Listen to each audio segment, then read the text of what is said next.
Weather for Weather Geeks is back here on this Tuesday, first day of September 2015. I had a 4-day weekend, so I've been away a little bit. Didn't miss much in the weather department over the last few days. It's been a pretty benign pattern, and it's going to stay that way for the next 6-7 days. And by benign, we mean, kind of a lack of storms, not too many big stories other than the heat. I'm going to start out this evening on this video and just talk about the longer range for just a second. On my weather blog, ericwfmj.com, redesigned weather blog. I think it looks a lot cleaner and things are easier to find. You'll find a summer review on here, looking back at all the statistics for meteorological summer, June, July, and August, and also a fall forecast, and that covers, of course, the meteorological fall months of September, October, and November as well. So lots of interesting charts and graphs and statistics on here. I encourage you to check that out if you want to take a look at the fall forecast. As far as the September forecast, just for the month of September, here's what we have. Looks like September is going to be a warmer than average month. Now, this may be especially weighted towards the beginning of the month, and I'll show you the longer range trends in just a second. But nonetheless, when it all shakes out at the end of the month, this month should go into the record books as a warm September for our region. As far as precipitation goes, not a real strong signal here for the month of September. It'll probably be in the ballpark of average for September, and average is about 3.4, 3.5 inches worth of rain. Probably a little drier than average northeast and a little wetter than average in parts of the southwest and the plain states. Again, a little bit more in the long range here in just a second. Back to what's in front of us over the next few days. First of all, this evening, real quickly, we had some storms south of Cleveland earlier. Those have really died, but this little cell here over in Portage County at about 7:10 this evening is just sort of drifting around, and I'll have to keep an eye on this. It may very slightly clip the far western part of our viewing area. The storms partially being caused by what we call an upper-level disturbance, an area of spin, if you will, in the upper levels of the atmosphere. What we're looking at here is what we call the 500 millibar chart. 500 millibars is a pressure level that's usually up at about 18,000 feet, so not as high as the airplanes fly, but roughly half of the air pressure in the atmosphere is below that level, roughly half is above. And we look to this level a lot to find spin. Spin in the atmosphere often leads to unsettled weather.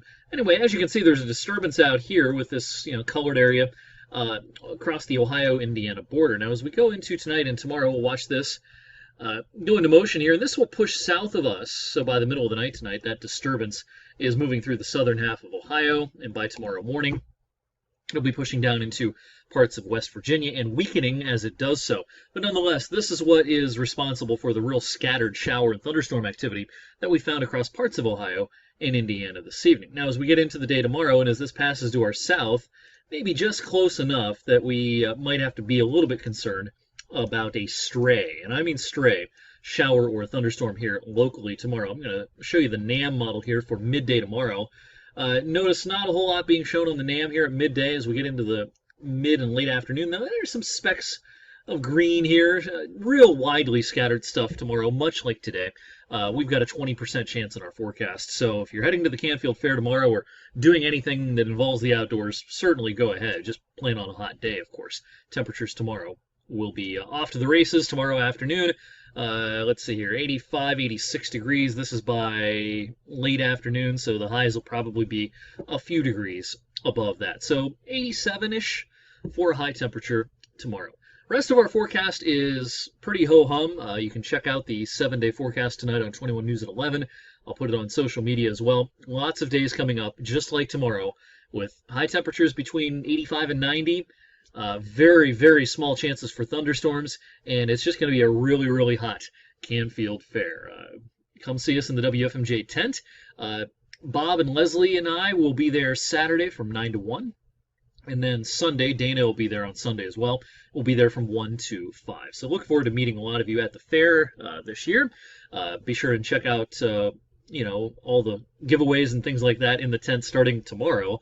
But we'll be there in the tent to say hi and do a meet and greet with you Saturday and Sunday. All right, what about the longer range? All right, again, looking at the 500 millibar level here, the reason why it's going to be so hot over the next several days, big ridge of high pressure centered here, poking up into Canada, so you've got all these anomalously warm temperatures in the eastern two-thirds of the country, while the west is cooling down and turning unsettled.